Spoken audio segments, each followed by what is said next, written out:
ఇదంతా జనాలు తిరిగే రోడ్డు, మెయిన్ రోడ్ కదా, ఇక్కడ బాత్రూమ్ తీసుకోవాలరా మనం? కూర్చునికే చెట్లు అవసరమా? కూర్చుకోకుండా రోడ్డు మీద ఎవరన్నా ఇలాగనే పోతే అప్పుడు ఎలా ఉంటది? అదేముంది, వాళ్ళు వచ్చేటప్పుడు తలకాయ కింది దింపుకుంటే అయిపోయి వాళ్ళు గుద్దున వరమొస్తుంది.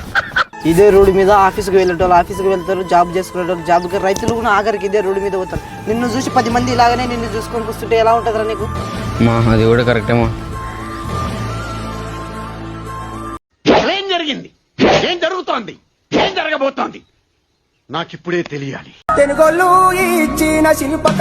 అవక్క నువ్వు బట్టలు ఉతుకుతా అంత తెల్లగా అయితే అసలు నేను ఉతుకుతా అసలు తెల్లగే కదా అక్క. ఏంది ఏం ఆడుతున్నావు ఇంతకు నువ్వు? అదే బాబా ఏంలే సింపుల్.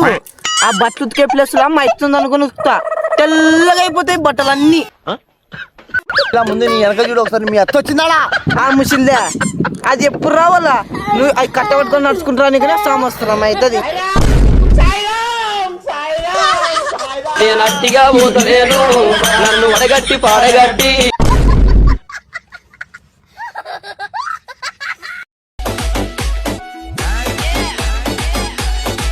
బ్రో ఎంతైంది బ్రో బండి రిపేర్ మొత్తం ఇంజన్ మొత్తం చేసేసిన, మొత్తం బండి రిపేర్ అలా వచ్చేసి 50,000 చూడనా.